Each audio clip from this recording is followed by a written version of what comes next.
los títulos valores aparecen en el título tercero del libro tercero del Código de Comercio, que trata de los títulos valores. Entonces, ¿dónde está enmarcado este capítulo? Pues estamos en el capítulo del libro tercero, el título tercero, capítulo primero, de los bienes mercantiles.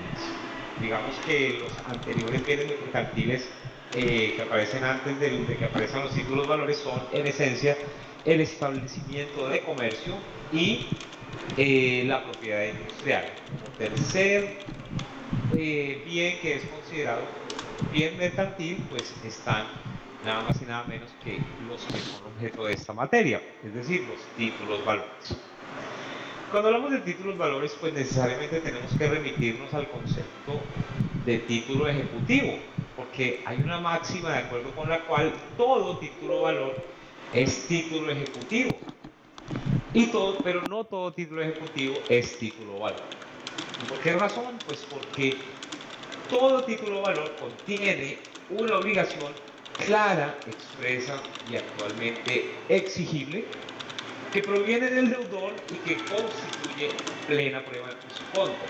¿Y qué es lo que hace que un título valor sea un documento que representa una obligación clara, expresa y exigible?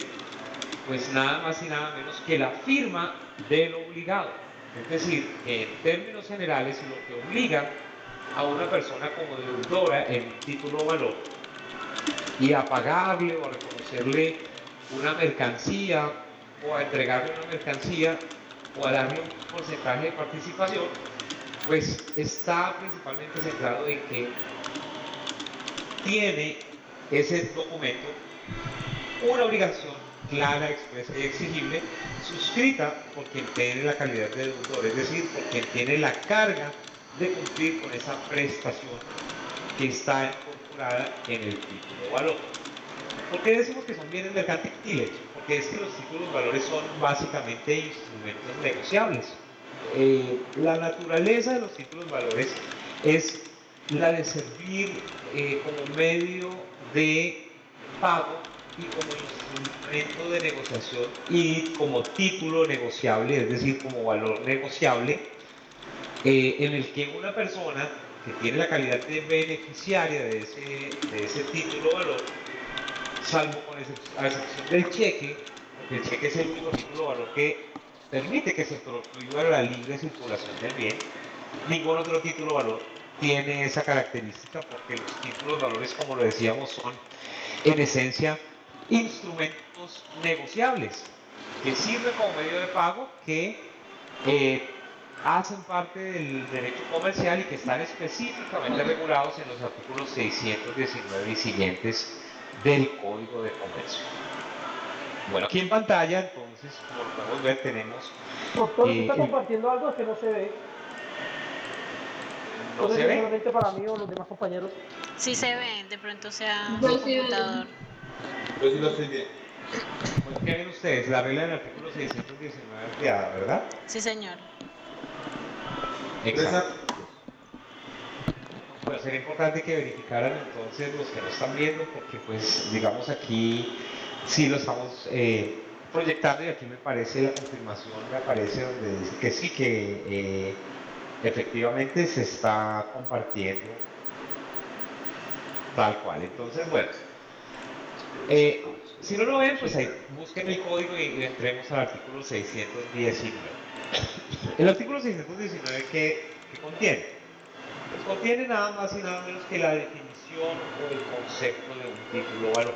Habiendo dicho antes de esto, y antes de comenzar a hablar del,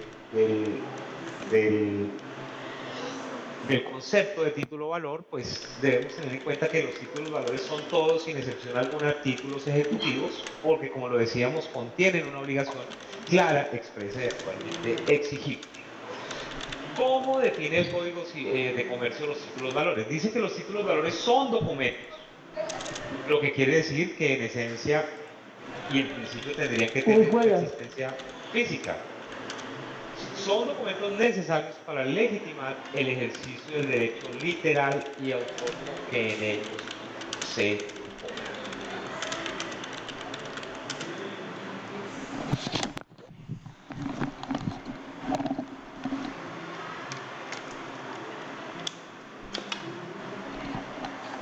entonces en esa medida decimos que los títulos valores son así, documentos. De allí deriva uno de los primeros principios, es el principio de la materialidad. Digamos, excepción hecha de los títulos valores que hoy en día circulan en un medio 100% digital, específicamente la factura, a excepción de la factura, y en el caso de los bonos, como títulos valores de participación, pues ellos también circulan íntegramente en un medio electrónico 100% digital, pues los demás títulos valores y los más comunes consisten en documentos y de allí deriva el principio de la materialidad. ¿En qué consiste el principio de la materialidad? Pues en que solamente será exigible el título valor que esté contenido en un documento físico y que esté firmado por el deudor o por los obligados cambiarios, que así recordamos se le conoce a quienes tienen alguna obligación a su cargo y a favor de quien tenga o quienes tengan la calidad de beneficiarios cuando se trata de un título valor. Entonces el artículo 619 nos dice en primer lugar que son documentos. En segundo lugar, que son documentos necesarios ¿para legitimar a quién? Pues al beneficiario del título en el ejercicio del derecho literal y autónomo que en ellos se incorpora. Entonces de aquí, digamos, ya podemos extraer tres principios. El primero es el de la materialidad, en el cual los títulos valores son los documentos que se requieren físicamente, a excepción de la factura y los bonos, para poder legitimar al beneficiario o acreedor en el ejercicio de ese derecho que todo título valor debe contener y pues para que sea exigible y que se debe incorporar y que debe estar incorporado en el título de manera literal y además de manera autónoma. Creo que aquí no solamente encontramos el principio de la materialidad, sino que también encontramos el principio de la literalidad, de acuerdo con el cual, digamos que tenemos este principio de la literalidad, sustentado en que solamente será exigible aquello que expresa y de manera escrita y de manera literal, como lo dice acá, digamos, conste por escrito, solamente será exigible aquello que expresamente esté incorporado en el cuerpo del título o valor. Vamos a poner un ejemplo. Si yo tengo una letra de cambio, pagaré, y a mí me van a prestar 50 millones de pesos, y yo digo, listo, voy a firmar un pagaré. Vamos al ejemplo del pagaré. Entonces, en el pagaré, ¿qué hago yo? Prometerle al acreedor que le voy a pagar un dinero en un tiempo determinado, o en el tiempo que se acuerde, y mi firma impuesta en ese título o valor es lo que me obliga a mí. Entregándole el original del título ya le doy legitimación a ese acreedor para que ese acreedor pueda posteriormente, y una vez llegue el vencimiento pactado, que necesariamente debe estar incorporado en el cuerpo del título o valor, es decir, la forma de vencimiento debe estar definida en el título. Una vez llega esa fecha pactada, a partir de ese momento el título de valor se hace exigible. Pero ¿qué es lo que es exigible finalmente? Pues aquello que literalmente esté incorporado en el título de valor. Porque si yo digo que va a pagar 50 millones, ejemplo, el 20 de febrero del año 2024, pero no se pactó interés durante el plazo, digamos, no me obligo no estoy diciendo literal y textualmente en el cuerpo del pagaré que voy a pagar o que voy a asumir el equivalente al 2% mensual sobre la suma de los 50 millones, pues entonces, por el principio de literalidad, aunque lo hubiéramos pactado de manera verbal, si en el cuerpo del título de valor no quedó incluida la posibilidad de generar intereses durante el plazo o en su caso el porcentaje, pues entonces no me podrán hacer exigir porcentaje alguno, solamente podrían exigirme el capital, pero no los intereses durante el plazo o los intereses corrientes. Ya ha llegado el vencimiento del título, en este caso el pagaré para el ejemplo que estamos planteando aquí, pues entonces ya en ese caso el acreedor podrá comenzar a causar intereses moratorios. Pero los intereses moratorios son distintos de los intereses de plazo. Los intereses moratorios no necesito establecer que se van a causar en caso de incumplimiento en el pago en la fecha pactada o en la forma de vencimiento pactada. Esos intereses de mora, por la vía del artículo 826, se causan de manera automática por el solo hecho del incumplimiento en el pago en el momento en el que el título valor vence y se hace exigible. Por el contrario, los intereses de plazo, corrientes o de plazo, que son los que uno pacta antes del vencimiento, que prestan la plata hoy, que es 8 de septiembre del año 2023, pero yo no me ponen intereses ahí durante el plazo, pues si no hay nada durante el plazo, pues entonces no me van a poder hacer exigible esos intereses de plazo, aunque verbalmente se hubieran pactado. Entonces, de allí deriva entonces el principio de la literalidad, de acuerdo con el cual en el documento, ser necesario para legitimar el ejercicio del derecho, debe constar todo aquello que sea exigible o que será exigible una vez llegue el vencimiento del título. De allí el principio de la literalidad, de acuerdo con el cual solamente será exigible aquello que expresamente esté incorporado en el título valor. Pero ese derecho que incorpora todo título valor no solamente debe atender el principio de la literalidad, sino que también se atiende a aquello que conocemos como el principio de la autonomía. Porque en el caso del artículo 619 lo que nos está diciendo este artículo es que los títulos valores son documentos necesarios para legitimar el derecho del ejercicio del derecho literal y autónomo que en ellos se incorpora, lo que quiere decir que todo título valor incorpora un derecho no solamente literal, ajustado de acuerdo a lo que expresamente se ha pactado y está contenido en el título, sino que además ese derecho es autónomo. Entonces la autonomía, pues aquí la vamos a ver desde dos puntos de vista. El principio de la autonomía parte de la autonomía de las obligaciones e independencia de las obligaciones incorporadas en un título valor respecto o frente al negocio causal que dio lugar a la expedición del título. Si yo compro un carro y pago 10 millones en efectivo y con un cheque pago 15 millones de pesos y se lo entrego al vendedor, pero resulta que el vendedor va pasado mañana, perdón, yo como comprador voy pasado mañana a la SIGIN Automotores y verifico qué tan legal es ese carro, después de haber pagado, por supuesto, esos dineros, 10 en efectivo, 15 con un título valor, un cheque, y resulta que el vehículo tiene algo irregular. Es más, de hecho, de la SIGIN no me lo dejan ni siquiera sacar. Me dicen, no, el carro tiene problemas, tiene regrabación o algún problema, entonces, listo, ¿y qué pasa con el cheque? Pues el cheque es válido y exigible, aunque la obligación antecedente que dio lugar a la creación y entrega del título valor cheque, en este caso, no sea válido o sea irregular. El cheque o cualquier otro título valor que se otorgue es autónomo, totalmente autónomo e independiente del negocio jurídico que da lugar a la creación del mismo.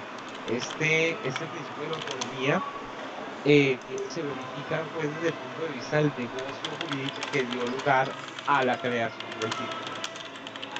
Entonces si el título es exigible, lo será aunque el negocio jurídico que dio lugar a la creación del título esté viciado de alguna nulidad o se invalide de alguna manera, porque en virtud del principio de autonomía, siempre el negocio jurídico antecedente que da lugar a la creación del título es independiente del título. Es que los títulos valores son instrumentos negociables, como bienes mercantiles no pueden estar sujetos a la exigibilidad o a la validez o invalidez del negocio jurídico que da lugar a su creación, expedición y entrega a favor de un beneficiario que sea un beneficiario un tercero de buena fe. Entonces, en eso consiste en esencia el principio de la autonomía desde el punto de vista del negocio que da lugar a la creación del título. Es más, el artículo 620 del Código de Comercio, que lo tenemos aquí en pantalla también, nos dice que los títulos valores, al referirse a los documentos y los actos a que se refiere este título, ahí nos está diciendo, los títulos valores solo producirán los efectos previstos en esta ley cuando contengan las menciones y llenen los requisitos esenciales en los que la ley señale, salvo que ellos los presuman. Y aquí nos ratifican una vez más el principio de la autonomía. ¿Cómo? El segundo inciso dice, la omisión de tales menciones y requisitos, si bien es cierto, hace que el título valor no pueda ser considerado título valor, pues esa falta no afectará el negocio jurídico que dio lugar al título valor. Es decir, el negocio antecedente no se verá afectado por el hecho de no tener por alguna causa validez y plena eficacia y exigibilidad del título valor. O sea que la autonomía en materia de títulos valores es por vía doble. Una desde el punto de vista de la persona, perdón, de la persona no, del negocio jurídico que da lugar a la creación del título, pues cualquier irregularidad o cualquier problema que surja del negocio jurídico que dé lugar a la creación del título no afecta la validez del título valor, pero también lo contrario. Cualquier falla o cualquier falta o cualquier imprecisión que un título valor tenga y que lo torne en ineficaz por alguna causa, cualquiera que ésta sea, pues tampoco va a afectar el negocio jurídico que dio lugar a la creación del título precisamente por el principio de la autonomía. Porque los títulos valores no solamente son instrumentos negociables, ellos también sirven y son eficaces como medios de pago. Cuando yo voy a comprar entonces un vehículo y pago 10 en efectivo y 15 con un cheque y me hacen los papeles, en ese momento pues ya ese cheque equivalió a un medio de pago. Pero si el cheque resulta devuelto por montos insuficientes o por cualquier otra causa, eso no va a invalidar la venta del vehículo y que estoy pagando pues con ese título o algo. Entonces, lo que vemos aquí entonces son tres principios que están incorporados en la misma definición o concepto del título o valor. Documentos, principio de la materialidad, documentos que son necesarios para legitimar al acreedor en el ejercicio del derecho literal, principio de la literalidad, y autónomo que en ellos se incorpora, dando a entender que la autonomía es respecto del negocio jurídico que da lugar a la creación del título. Pero esa autonomía no solamente se verifica desde el punto de vista del negocio jurídico que da lugar a la creación del título, esta autonomía también tiene una relación directa con los obligados cambiarios, entendidos aquellos como quienes suscriben un título y que por lo tanto se obligan a responder por el derecho que en ellos se incorpora.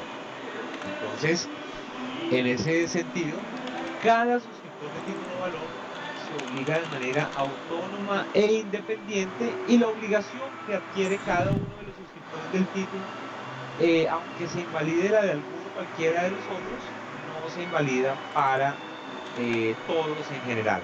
El artículo 627 del Código de Comercio que tenemos aquí nos dice que todo suscriptor de título o valor se obliga autónomamente, que las circunstancias que invaliden la obligación de alguno o algunos de los signatarios no afectarán las obligaciones de los demás. Eso quiere decir entonces que todo suscriptor de título, partiendo de la obligación que se adquiere con el hecho de la firma en un título o valor, es un obligado autónomo. Pero la autonomía no solamente se predica respecto de el negocio jurídico que da lugar a la creación del título, sea este válido o no, sino también respecto de cada suscriptor de título o valor. Bajo el entendido de que cada persona que firma un título o valor en calidad de obligado se obliga de manera autónoma e independiente de las obligaciones de los demás suscriptores. Entonces, eso básicamente es en lo que consiste el principio tanto de autonomía como de literalidad. ¿Está claro, mis doctores? ¿Recordamos algo de eso? Más o menos. Perdón, Doc, una pregunta del que acabo de leer, ¿podría dar un ejemplo? Claro, claro, por supuesto. Digamos que tenemos una persona que suscribe un título de valor, ¿en qué calidad lo está firmando? Pues tendría que ser obligado. Pongamos un título de valor cualquiera, pongamos el ejemplo de un cheque. Entonces digamos que, Podría hacer la compra de un carro. señor, Que podría ser la compra de un carro, la promesa de comprar un carro. bueno, supongamos que acá tenemos un cheque, este cheque lo tenemos acá y es un señor que firma, ¿lo ven? Estamos compartiendo este cheque. Sí, sí, ¿Lo tienen señor. en pantalla? Pero sí se ve. Bueno, entonces digamos, el señor Pastrana le compró un carro a un tercero. ¿Y a quién le compró? Pues al señor César Osvaldo Villamil. Entonces le dice, le pago los 15 millones de pesos que vale el carro y más 500.000 pesos, 506.707 el saldo que me queda pendiente para pasar papeles y todo lo demás. Pero resulta que el carro tiene un problema de regrabado del motor o algún tema de chasis, entonces el traspaso no pasa y después determinan que el carro era un objeto ilícito porque pues tenía problemas judiciales, había sido reportado como robado, bueno, cualquier cosa que ustedes quieran pensar para suponer que el negocio jurídico antecedente o que dio lugar a la entrega y expedición del cheque fue un acto irregular. Entonces, en ese caso, o que estaría viciado de nulidad absoluta o relativa en su caso. Pues la expedición de ese cheque no tiene absolutamente nada que ver con el negocio jurídico que dio lugar a su creación. Luego, si este título valor que tenemos acá en pantalla, el beneficiario y vendedor del carro lo endosara a favor de un tercero, a quien no le pueden acreditar que no sea un tercero de mala fe, que no sea un tercero de buena fe exenta de culpa, pues el título será válido y exigible al emisor de ese cheque, que en este caso podríamos decir que el girador fue un señor de apellido Pastrana, por ejemplo. Entonces diríamos que ese señor Pastrana es la persona que tiene la obligación de pagar el contenido, el valor de ese cheque por haberlo expedido, independiente de si el negocio jurídico que dio lugar a la creación de este cheque sea válido o no. Y en eso consiste el principio de la autonomía desde el punto de vista del negocio jurídico que dio lugar a la creación del título en comparación con el título valor. Porque el título valor circula y se negocia de manera libre, autónoma e independiente. Ya no tiene nada que ver, no está ligado al negocio antecedente que da lugar a la creación del título. Y lo mismo podemos decir no solamente de un cheque, sino de una letra de cambio, un pagaré, cualquier otro título valor que se emita o transfiera a favor de un tercero en razón de ser un instrumento negociable, pues será siempre independiente del negocio jurídico que da lugar a la creación del título. ¿Y de qué parte también el principio de la autonomía? Pues lo veíamos en la regla que estábamos leyendo antes de entrar a mirar este cheque. El artículo 627 dice que todo suscriptor de títulos se obliga de manera autónoma, que las circunstancias que invaliden las obligaciones de uno cualquiera de los obligados no invalidan la de los demás. Entonces aquí en este caso el señor Pastrana firmó el título valor el cheque, pues ¿será obligado cambiarlo o no, doctores?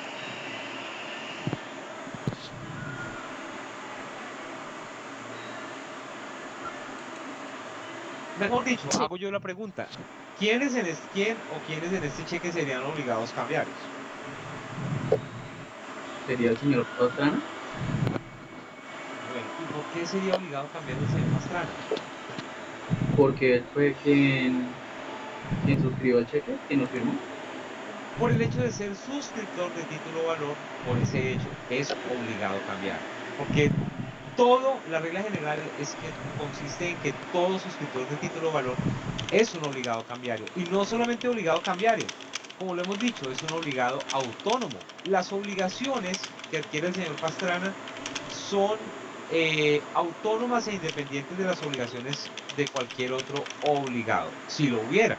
Digamos, en este caso no, solamente hay un obligado, pero si hubiera más obligados cambiarios, entonces el principio de autonomía se traduciría en que esta persona será obligada a cambiar independiente y autónoma respecto de las obligaciones que tengan los demás. Aquí la obligación no es solidaria entre suscriptores de título valor, porque no predicamos la solidaridad, sino la autonomía, partiendo del principio de que cualquier obligado cambiario, sea directo o sea de regreso, cualquiera de esas dos modalidades de obligado cambiario, será entonces o estará obligado a cumplir con las prestaciones incorporadas literalmente en el título valor. ¿Cuánto puede exigir el acreedor en este cheque?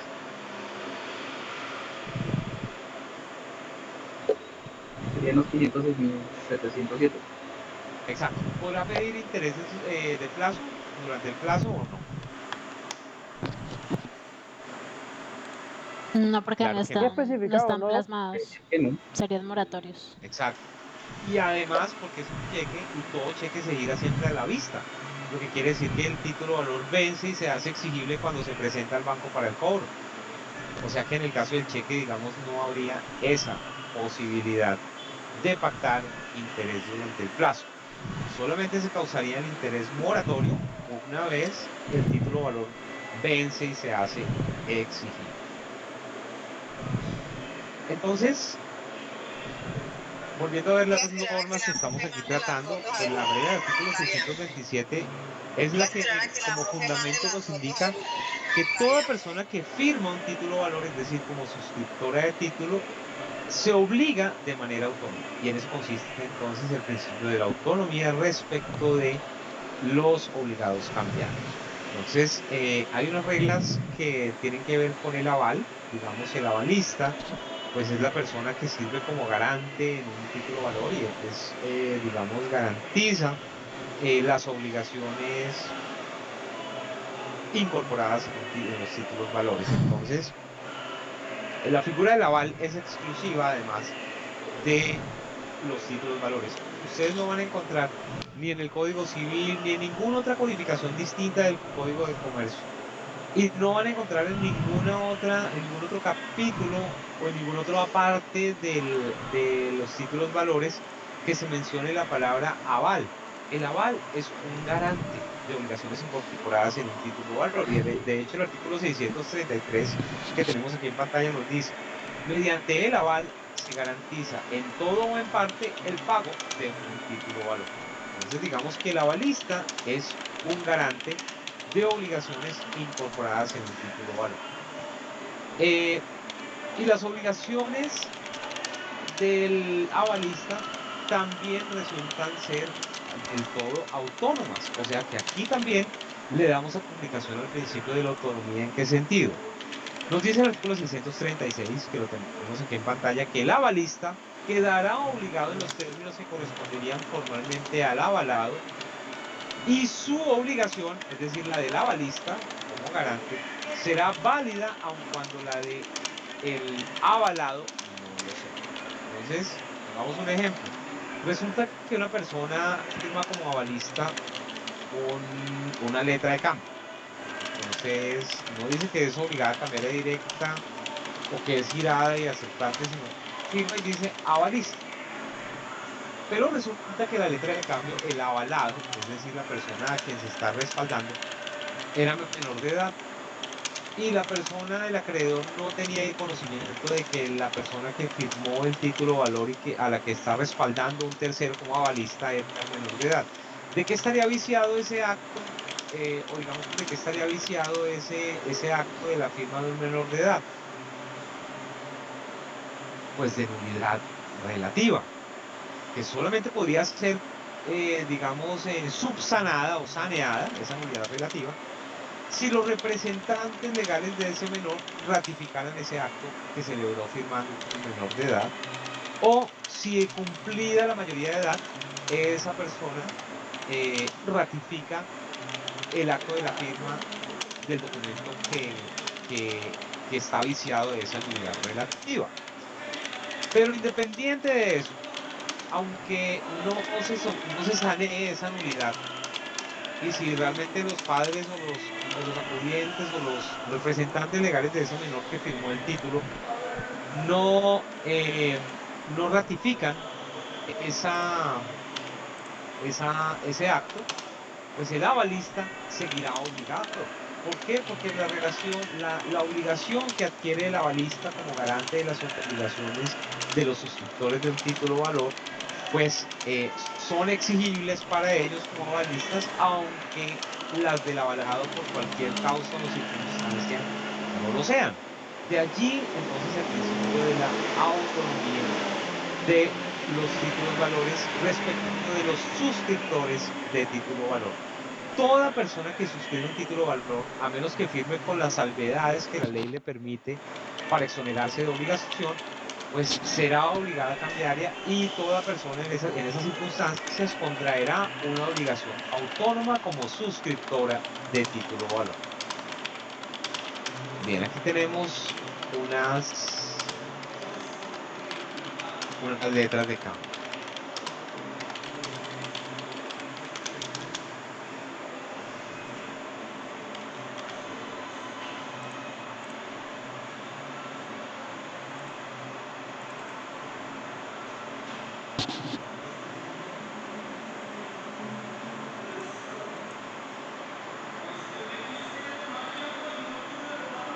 Bueno, en esta letra de cambio tenemos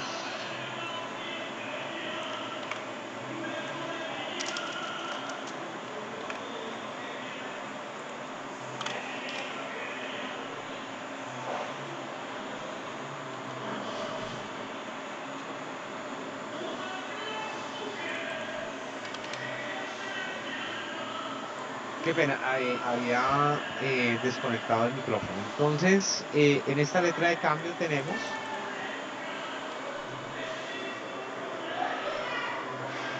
¿la están visualizando ahí? Sí, señor. Sí, señor, ahí se ve bien. Bueno, tenemos que hay un obligado cambiario. Digamos, en este caso no hay avalistas. No, porque el girador es la misma persona que firma como girada en este título. Entonces, el girador, ¿quién sería obligado a cambiar en este caso? En esta letra de cambio que tenemos acá, ¿quién sería obligado a cambiar? Carlos, Carlos Armando. Pero ¿por qué sería obligado cambiario el señor Carlos Armando? Pues porque asumimos que esta es la firma del señor Carlos Armando, ¿cierto? Y al ser sí, suscriptor de señor. título valor, pues entonces en ese sentido sería obligado cambiario. Y no solamente obligado cambiario, sino un obligado cambiario autónomo, independiente de si el negocio jurídico que dio lugar a la creación de este título valor es válido o no, e independiente de quienes eventualmente lleguen a suscribir el título en calidad de obligados cambiarios adicionales al que ya ha firmado el título en calidad de deudor. Entonces, lo que obliga en últimas en un título valor, pues será siempre la firma del obligado. Y obligados cambiarios, pues, ¿de qué clase hay? ¿O cuántas clases de obligados cambiarios recuerdan ustedes que hay o que puede haber en un título valor, mis doctores?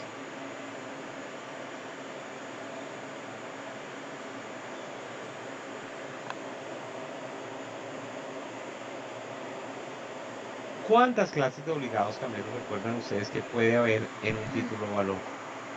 Pues ya que estamos en curso de refrescamiento, mis doctores, ¿quiénes serán obligados cambiarios? ¿Cuántas clases de obligados cambiarios hay?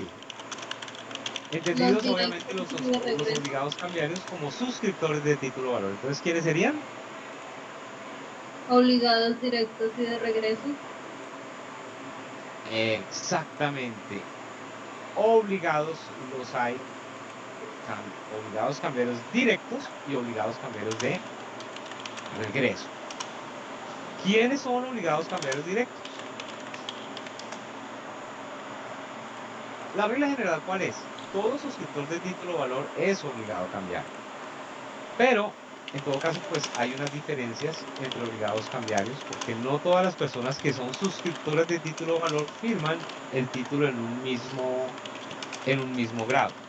Entonces en ese sentido, pues habría que verificar quiénes son obligados cambiarios, y dependiendo de la manera como firman, pues determinar a sí mismo, volvemos tanto el término de prescripción como las causales de caducidad.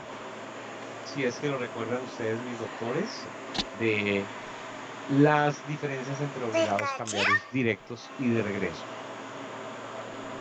Bueno, pero antes de hablar de obligados cambiarios, pues volvamos a lo que estábamos compartiendo desde el inicio de este curso de refrescamiento. Decíamos que el Código de Comercio define a los títulos valores como documentos que son necesarios para legitimar el ejercicio del derecho literal y autónomo que ellos incorporan.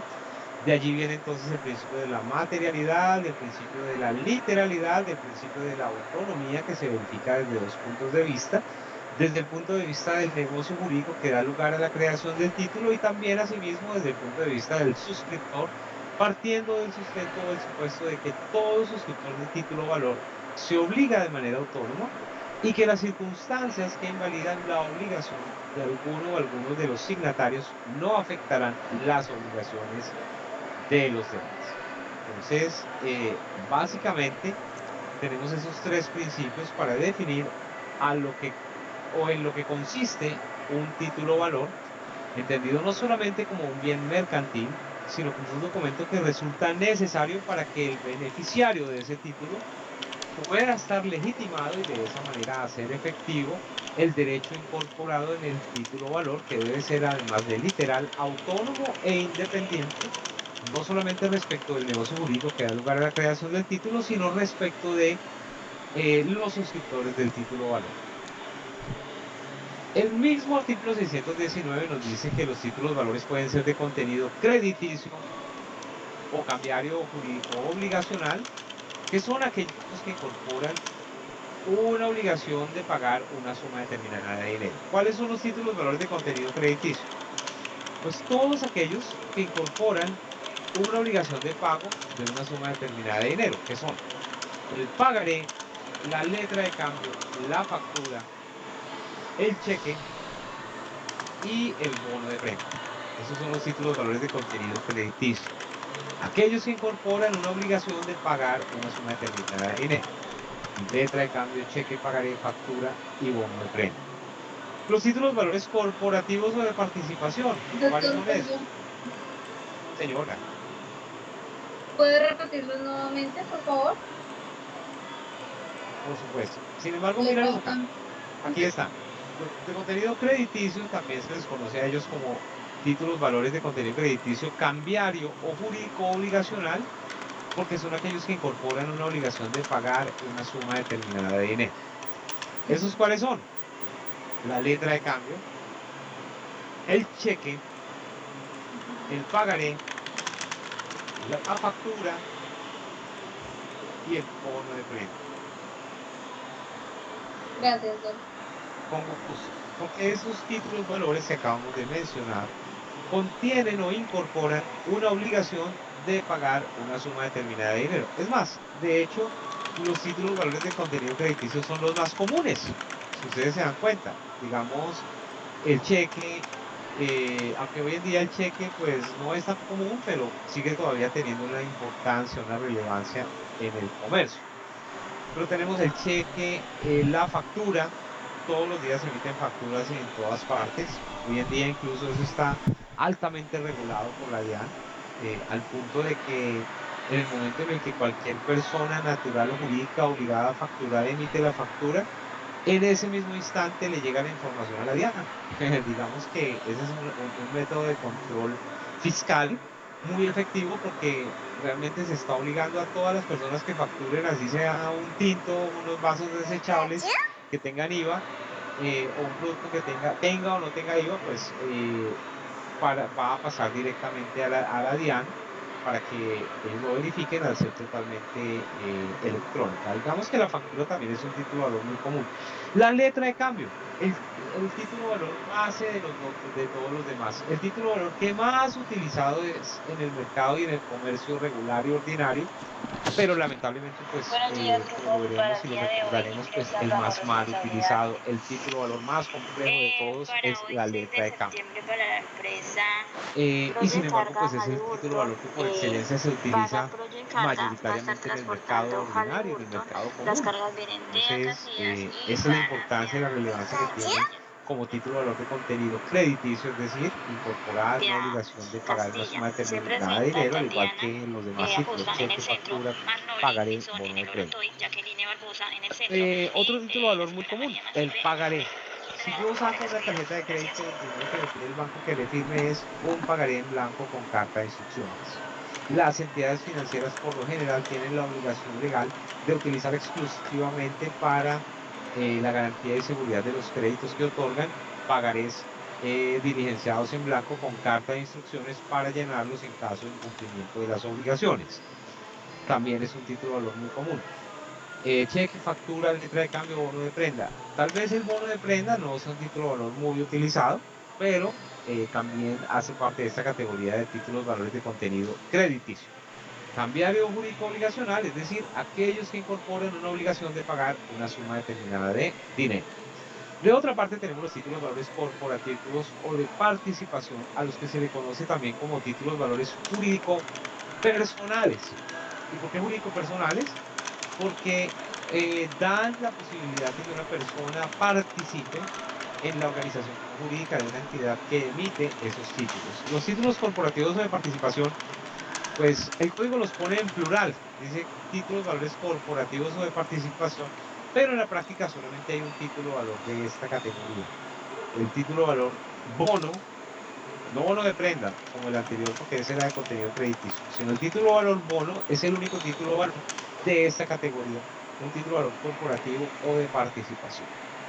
Y por último tenemos los títulos valores de tradición o representativos de mercancías, a los que se les conoce también como títulos valores jurídicos reales.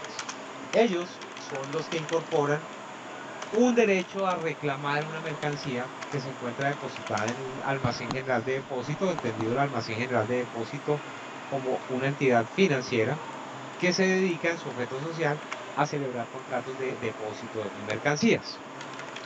Los títulos valores de tradición o representativos de mercancías son el certificado de depósito de mercancías, el bono de prenda, la carta de porte y el conocimiento de embarque. No hay más, solamente esos tres títulos valores que acabamos de mencionar son los que hacen parte de los títulos de tradición o representativos de mercancías. Aquellos que representan un derecho a reclamar una mercancía o que está depositada en un almacén general de depósito o que está siendo objeto de transporte por parte de una empresa transportadora y a cargo de esa empresa transportadora, que es la encargada de emitir ese título valor que representa la mercancía que va a ser entregada en el lugar de destino. Siempre tanto la carta de porte como el conocimiento de embarque incorporan y representan esas mercancías en tránsito de transporte. Bueno, eso lo veremos más adelante. Perdón, ¿puede repetirlo?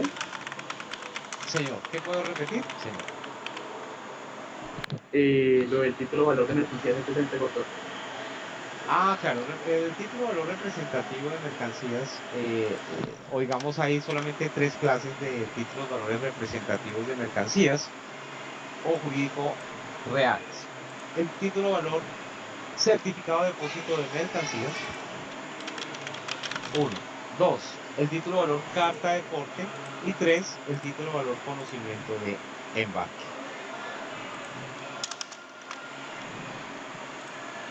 Luego entonces, solamente tendrá la categoría de título valor aquel documento que expresamente esté tipificado como título valor, bien sea en el Código de Comercio o eventualmente en cualquier otra norma que específicamente determine la calidad de título valor que pueda tener otro documento.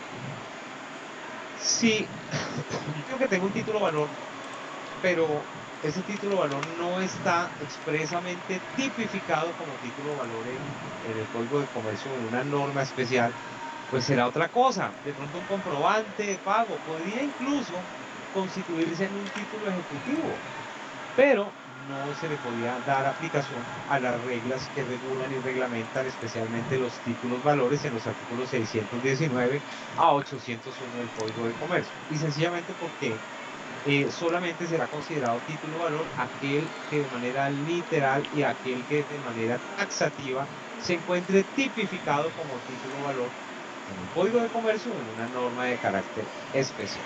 Entonces, a partir de allí, entonces ya tenemos un concepto del título valor como documento, como título ejecutivo, es decir, aquel que incorpora una obligación de pagar una suma determinada, o perdón, incorpora una obligación expresa, clara y exigible que proviene del deudor o de su causante y que constituye plena prueba en su contra por el hecho de estar suscrito por quien tiene la calidad de obligado o de obligado cambiario. Todo documento que no esté tipificado, que le falte, al que le falte alguno de los requisitos que la ley exige para la plena validez de un título de valor y que con los que no cumpla, pues va a estar, digamos, afectado por inexistencia.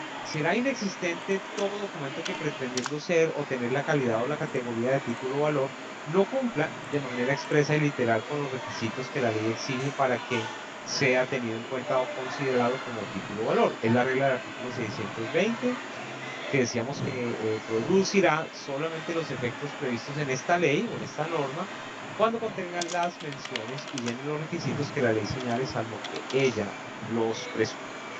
Solamente serán títulos valores entonces la letra de cambio, el cheque, el pagaré, la factura, el bono de prenda, el certificado de depósito de mercancías, la carta de porte, el conocimiento de embarque y los bonos. No hay más. Por fuera de los títulos valores que acabamos de mencionar, no hay otro documento que pueda ser considerado título valor. Perdón. Pero entonces, hablando y a propósito de los requisitos que cada título valor exige para ser considerado título valor, pues hay unos generales que son comunes a todo título valor y otros especiales o particulares dependiendo de la clase de título valor que sea. Entonces vamos a hablar aquí hoy no solamente de los principios que son comunes a todo título valor, sino de los requisitos esenciales de validez comunes a todo título valor. ¿Dónde los encontramos? Pues en el artículo 621 del Código de Comercio, que nos dice que además de lo dispuesto para cada título valor en particular, los títulos valores deberán, norma imperativa. ¿Y norma imperativa por qué? Porque es de obligatoria e inexcusable observancia. Siempre que yo encuentre en un texto legal la expresión deberá, tendrá que, no podrá u otras similares que sean específicamente tajantes e inequívocas en el sentido de dar una orden, se entienden como normas imperativas y ellas, siendo normas imperativas, son de obligatoria e inexcusable observancia. Lo anterior quiere decir que si un título valor pretende serlo, pero no llena los requisitos tanto comunes, que son los que vamos a ver aquí a continuación, como los específicos de cada especie de título o valor, pues no podría ser considerado título o valor porque carecería de los requisitos esenciales de validez. Vamos a ver cuáles son los títulos valores, los requisitos esenciales de validez comunes a todo título o valor. Primero, la mención del derecho que en el título o valor se incorpora. Ya dijimos que todo título o valor incorpora un derecho, que ese derecho además es literal y autónomo, dependiendo de la clase, de la clase de título o valor, si es título o valor de contenido crediticio, o si es título o valor representativo de mercancías, o si es título o valor corporativo o de participación. De ello dependerá el derecho que necesariamente debe incorporar el título, o mencionar el título o valor. Entonces, en los de contenido crediticio, ¿cómo hacemos para cumplir con este requisito del numeral primero del 621? Pues poniendo la suma determinada de dinero. Si se trata, si hablamos de un pagaré, una letra de cambio, un cheque, una factura o un bono de prenda, para que se cumpla con este requisito esencial de validez común a todo título o valor en esa clase de títulos, pues sería especificar o incluir el valor o la suma determinada de dinero que ese título o valor incorpora. Eso es, para cumplir con el requisito del numeral primero. Si se trata de un título o valor representativo de mercancías, ¿qué debe mencionar para cumplir con este requisito? Pues la descripción pormenorizada de las mercancías, que estén incorporadas, bien sea en el certificado de depósito de mercancías, en la carta de porte o el conocimiento de embarque, según se trate. Y en cuanto a los títulos valores de contenido personal o corporativo o jurídico personal, pues la mención del derecho identificará el monto de la inversión que se realiza para la adquisición del bono, porque los bonos son en esencia títulos valores que representan una inversión, ¿cierto? Y el título valor bono deberá tener como título corporativo mencionado el valor y las condiciones para redimir esos títulos valores una vez llega el vencimiento de esos bonos. Bueno, más adelante vamos a hablar específicamente de cada uno de estos títulos valores para recordarlo. En el título valor en el que más tiempo nos vamos a tardar y nos vamos a tomar, pues será necesariamente la letra de cambio, porque como ustedes lo recuerdan, es el título valor base y es el marco jurídico y el marco legal de todos los demás títulos valores. Entonces, ahí tenemos que prestarle especial importancia a esas normas para recordarlas, porque son la base de todos los demás títulos. Luego, el primer requisito, la mención del derecho que en el título de valor se incorpora. Los de contenido crediticio, cambiario jurídico obligacional, pues la suma determinada de dinero. Letra de cambio, cheque, pagaré, factura, bono de crédito. En los títulos valores de contenido representativo de mercancías, será la descripción pormenorizada de las mercancías que deben ser objeto de entrega. En cuanto al título valor corporativo de participación, pues en ese caso será el monto de la inversión y la manera como se debe redimir. En eso consiste la mención del derecho que en el título se incorpora dependiendo de la calidad o de la clase de título valor de la que se trate. Y segundo, y no menos importante, es la firma de quien lo crea. O sea, la firma del creador o girador del título. La falta de alguno de estos requisitos esenciales de validez y que la ley no supla expresamente, generará automáticamente la inexistencia del título valor como título valor. No podrá ser considerado título valor aquel documento al que le falte uno o más de estos requisitos que acabamos de mencionar. Bueno, entonces, eso nos lo decía el artículo 620, que decía que los documentos y los actos a que se refiere este título solo producirán los efectos en el previsto cuando contengan las menciones y llenen los requisitos que la ley señale, salvo que ella los presuma. Y esto es muy importante para lo que estamos viendo de los requisitos esenciales de validez que son comunes a todo título valor. ¿Por qué? Porque hay unos requisitos que si bien la ley exige, pues suple la misma ley la falta de ellos. Pero lo que sí tenemos que tener claro es que los del numeral primero y segundo del artículo 621 no los suple la ley.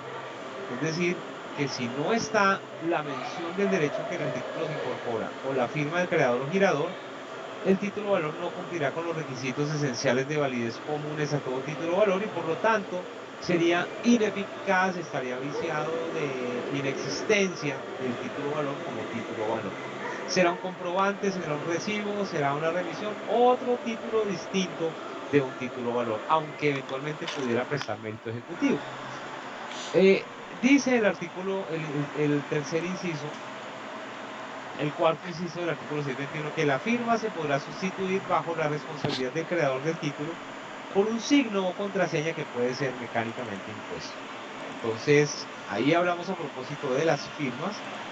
Pues realmente la firma mecánicamente impuesta únicamente será válida en el caso de las facturas por servicios públicos, por ejemplo, porque pues en ellas no tendría sentido que el representante legal de la electrificadora o el del acueducto pues firmara cada factura para cumplir con un requisito de esta clase.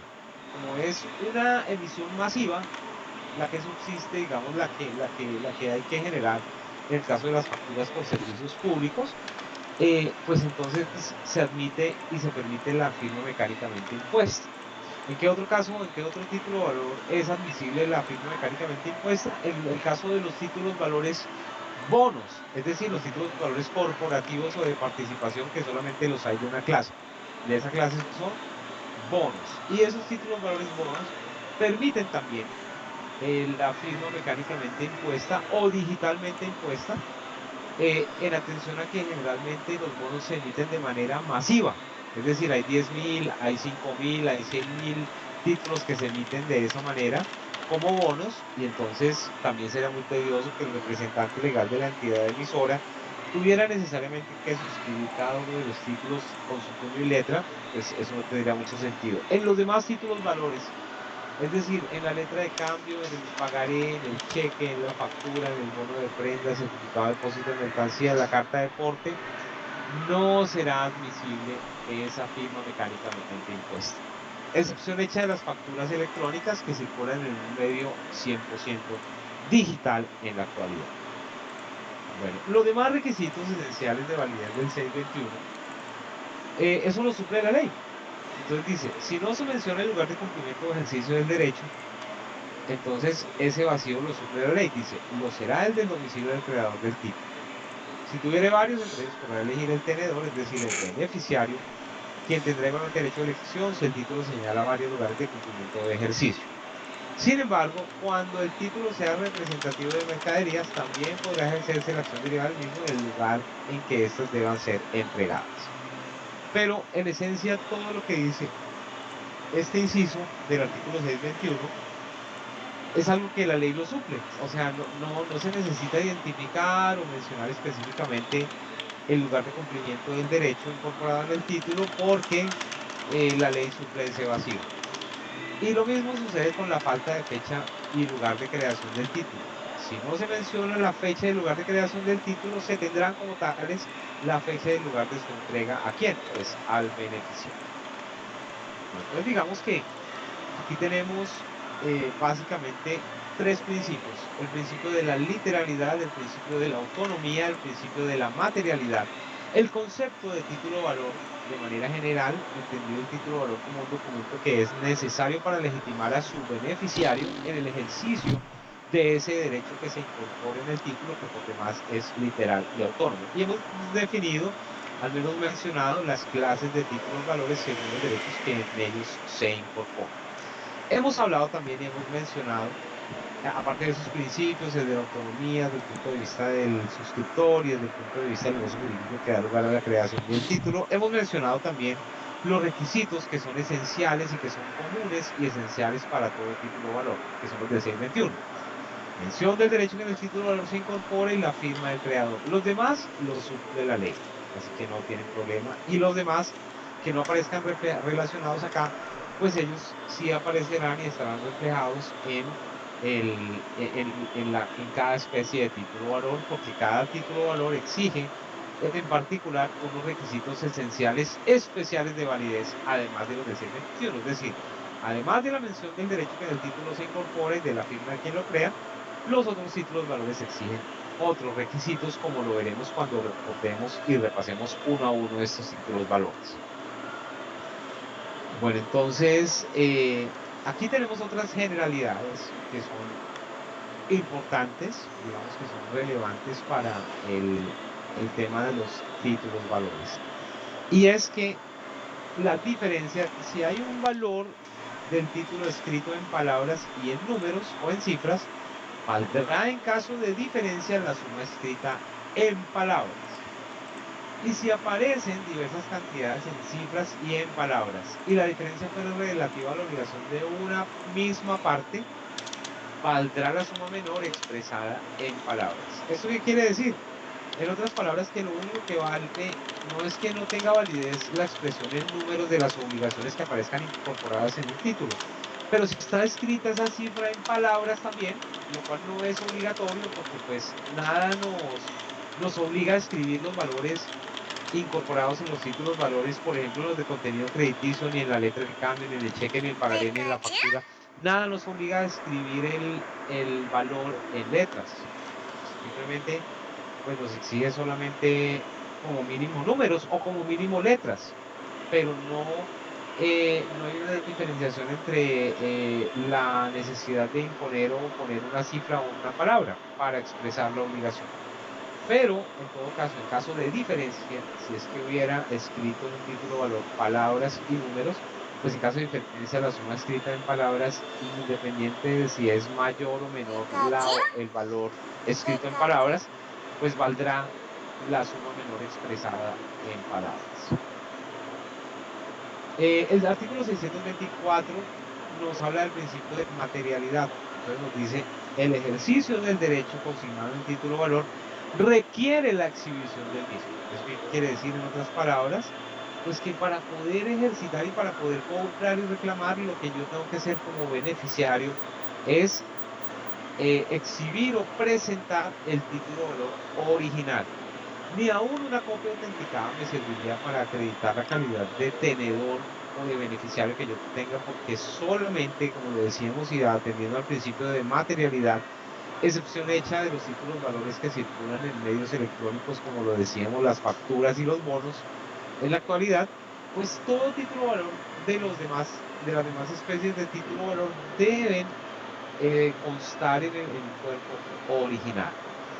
Y esa es una regla que pues casi nadie atiende. Si el título es pagado, sea total o parcialmente, pues debe ser, si es pagado totalmente, debe ser entregado al que lo pague. Pero si el pago es parcial, es decir, si es un abono, pues el beneficiario es obligado a anotar o está obligado a anotar el pago parcial en el título y además extender un recibo. En caso de pago parcial, pues el título va a conservar su eficacia por la parte no pagada. Pero si alguien, siendo deudor de un título o valor, realiza un abono y ese abono no se reporta ni tampoco el deudor exige que se anote en el cuerpo del título o valor el abono, pues podría suceder que esa persona que realizó el pago tuviera que pagar 2 veces. Y la razón es, debe estar en el cuerpo del título o valor para que ese pago le sea oponible a terceros que eventualmente puedan negociar el título. El artículo 625 nos dice que toda obligación cambiaria deriva su eficacia de una firma puesta en un título o valor, y no solamente de la firma, sino de su entrega con la intención de hacerlo negociable conforme a su ley de circulación. Cuando el título o valor se halla en poder de persona distinta del suscriptor, se presumirá la entrega con la intención de hacerlo negociable y de acuerdo a su ley de circulación. Y cuando hablamos de la ley de circulación, ¿a qué nos referimos? ¿Quién de ustedes, mis doctores, recuerda el tema de la ley de circulación de los títulos valores? No me acuerdo.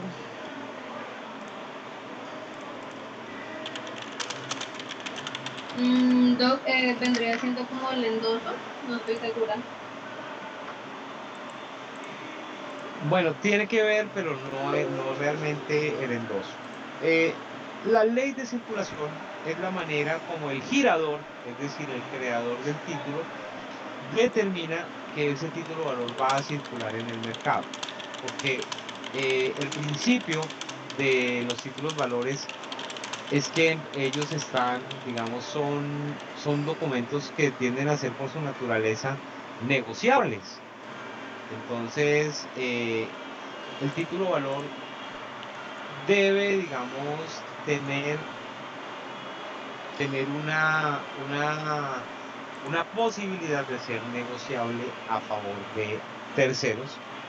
Y según la ley de circulación, entendida la ley de circulación como la manera de poner a circular un título valor o la manera de negociarlo, que la define quién, el girador, es decir, el creador del título. Los títulos valores pueden ser, según su ley de circulación, primero, títulos valores al portador.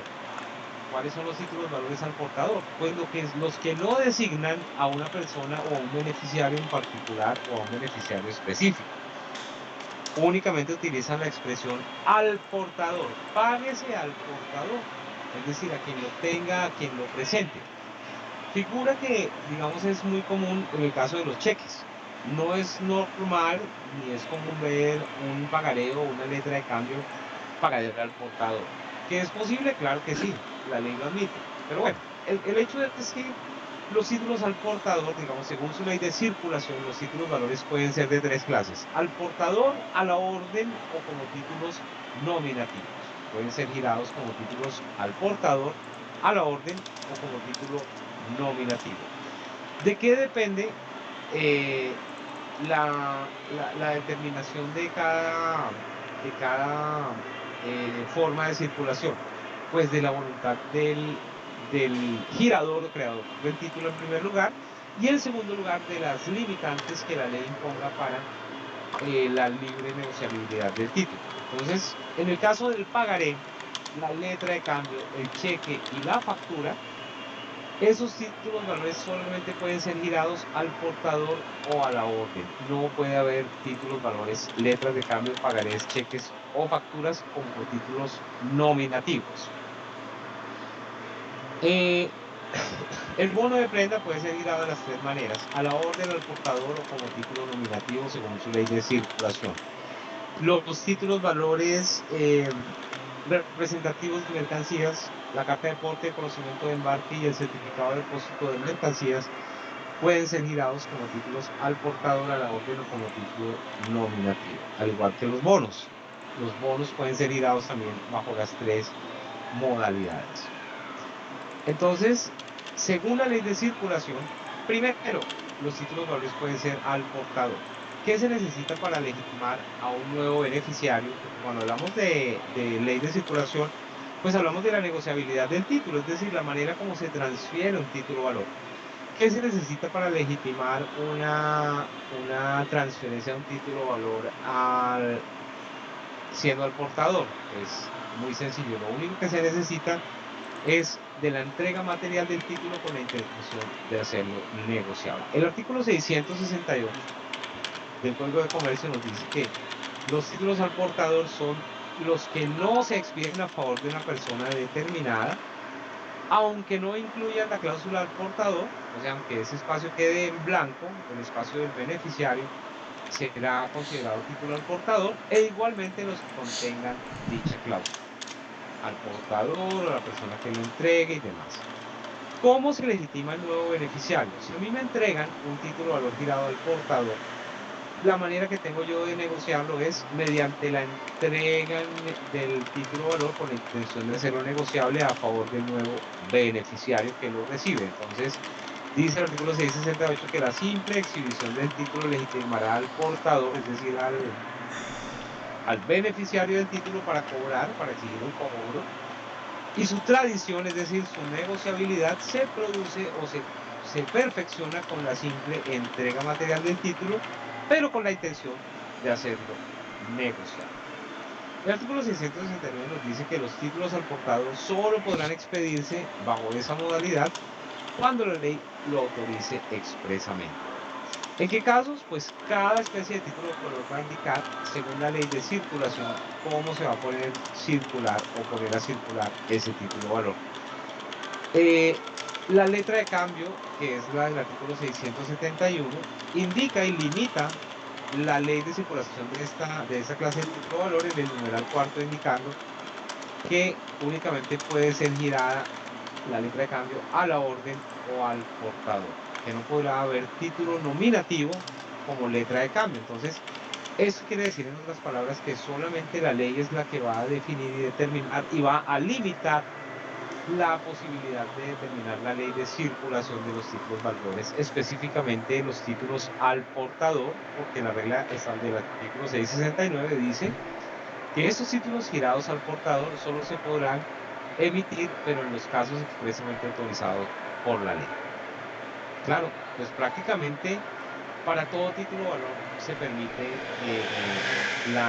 el giro al portador. ¿Y quién será el beneficiario? Pues la persona que lo tenga y al momento de vencer lo haga exigible. No solamente tenemos títulos valores al portador, tenemos también títulos valores a la orden.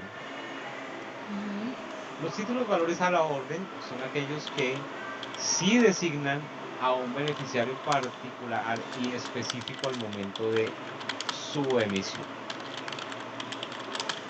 Estos son los títulos nominativos. Bueno, los títulos a la orden. Los títulos valores, el artículo 651 nos dice que son aquellos expedidos a favor de determinada persona, en los cuales se puede agregar la cláusula a la orden de alguien, o se exprese que son transferidos por endoso, o se dice que son negociables, o se indique su denominación específica de título de valor, que su denominación específica de título de valor será a la orden y se transmitirán por endoso y entrega del título sin perjuicio de lo dispuesto en el artículo 648. Bueno, Básicamente en lo que consiste un título a la orden, a diferencia del título al portador, es en que el beneficiario en el momento de la emisión del título se designa a un beneficiario específico, sea una persona natural o jurídica, al menos identificándola con el primer nombre o con el primer apellido como beneficiario, caso en el cual, si la persona beneficiaria de un título a la orden, por ejemplo, emítase un cheque a favor de José López. José López tendría la calidad de beneficiario y podríamos decir que ese cheque no está girado al portador, sino a la orden, porque al momento de emitirse, determina a un beneficiario en particular, es decir, a un beneficiario específico. En este caso, diremos que el título es a la orden porque está girado a nombre de una persona, en este caso, José López. Si José López le quiere transmitir la propiedad del título a favor de un tercero o cualquier otro derecho derivado de la tenencia del título, pues lo que tiene que hacer es, al igual que con los títulos al portador, realizar la entrega material del título con la intención de hacerlo negociable, al igual que con el título al portador. Pero además de la entrega material del título, se exige de la figura del endoso. Entonces, previo endoso del título valor a favor del nuevo beneficiario o en blanco, se podrá entonces transferir o transmitir la propiedad de un título o los derechos derivados del mismo. Entonces los títulos a la orden, según la ley de circulación, son aquellos que determinan a un beneficiario en particular, a un beneficiario específico al momento de girarse. Aquí tenemos unos títulos valores que determinan a un beneficiario específico y requieren del endoso. Entonces, bueno, pues, ¿y qué es el endoso? Pues el endoso es la manera como se perfecciona la transferencia o la tradición de un título valor de una persona que tiene la calidad de beneficiaria a favor de otra que por el hecho del endoso pasa a tener esa calidad o pasa a tener una calidad específica que el endosante le ha otorgado.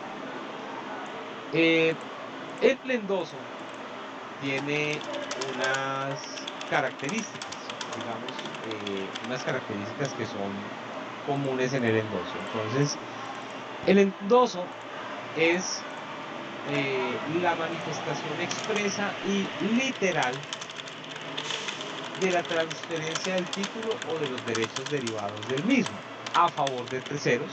En el endoso intervienen siempre dos extremos. El endosante, quien es la persona que siendo beneficiaria o estando legitimada para ello, realiza la transferencia del título o la tradición de los derechos incorporados en el título a favor de otro, denominada endosatario. O sea que en todo endoso, en los títulos a la orden, siempre hay un endosante que generalmente tiene la calidad de beneficiario y hay un endosatario, que es la persona que por el hecho del endoso adquiere la propiedad o queda facultado legitimada de acuerdo con la clase de endoso que a su favor se realice. Claro, para que esa transferencia del título o de los derechos incorporados en el título se transmitan a favor de ese tercero endosatario, se necesita, además del endoso, la entrega material del título con la intención de hacerlo negociable. ¿Cuáles son los elementos del endoso? Pues digamos, hay varias clases de endoso. El primer endoso que vamos a ver aquí, recordar, es el endoso completo. El endoso completo es el endoso que contiene todos los elementos del endoso. ¿Cuáles son los elementos del endoso? Perdón. Primero, el nombre del endosatario. Es decir, el nombre de la persona en cuyo favor se realiza el endoso. Pero si el endoso no se califica de esa manera, digamos, no se pone endoso a favor de José López, sino que simplemente digo endoso, pues eso se entenderá como un endoso en blanco. Casi que pudiéramos decir que con el endoso en blanco, acompañado de la entrega material del título a favor de un tercero, cualquiera con la intención de hacerlo negociable, se volvería prácticamente un título valor al portador. porque el endoso en blanco faculta y legitima a cualquier persona que lo tenga para ejercitar el derecho incorporado en ese título o valor. De hecho, el artículo 654 legitima y faculta al endosante para que realice el endoso en blanco, es decir, sin indicar el nombre del endosatario, ni la calificación del endoso, ni la modalidad del endoso, o sea que el endoso podría tener únicamente la firma del endosante. Entonces, con eso basta para que el endoso se entienda realizado. Es decir, el requisito mínimo esencial de validez para legitimar a un endosatario es que la firma del endosante conste en el cuerpo del título o valor. De otra manera, no podría haber lugar, ni tampoco podría ser procedente que se legitimara a ese nuevo beneficiario que ha recibido el título, porque la firma del endosante es lo único que lo legitima para haber adquirido el título. Si un endoso tiene los demás elementos, que son el nombre del endosatario, la calificación del endoso, dependiendo de la clase de endoso, que si el endoso es en propiedad, en procuración, en garantía, etcétera, pues dependiendo de esa variable, pues asimismo tendrá la calidad de endosatario como legitimado si se hizo conforme a la ley de circulación del título, aunque el título hubiera estado solamente firmado con la firma del endosante, ese endoso será válido y legitimará al nuevo beneficiario como si se tratara de un título al portador. Entonces, en este caso el tenedor deberá llenar el endoso. ¿El tenedor quién es? Pues el nuevo beneficiario deberá llenar el endoso en blanco con su nombre o el de un tercero antes de presentar el título para el ejercicio del derecho que en él se incorpora. El endoso en blanco equivale casi como si nosotros dijéramos: listo, se endosó en blanco el título, solamente aparece la firma del primer beneficiario endosándolo, pero no dice ni en qué calidad ni a favor de quién. Eso es un endoso en blanco. Es como si el título de valor se convirtiera automáticamente en un endoso en un título valor al portador. Y en adelante, para la negociabilidad de ese título así endosado en blanco, no se necesitará endoso, sino simplemente la entrega material del título a favor de los nuevos beneficiarios, hasta tanto se realice el cobro del título en contra de los obligados cambiarios. Bueno, pero cuando el endoso exprese, señor, Para el endoso blanco también es necesario que que el endosante lo firme. Sí. claro, por supuesto, porque es que de hecho lo único que se necesita en un endoso para que se tenga como válido y que exista es la firma del endosante. ¿Y el endosante quién es? La persona que pretende transferir a favor del tercero endosatario como beneficiario. O sea, que para que una persona se legitime adquiriendo un título de valor endoso en blanco, se necesita como mínimo que se tenga o se cuente con la firma del endosante. Y acá lo dice el artículo 654. Que solamente se necesitará la firma del endosante para que el endoso se entienda realizado en blanco. No se necesita más.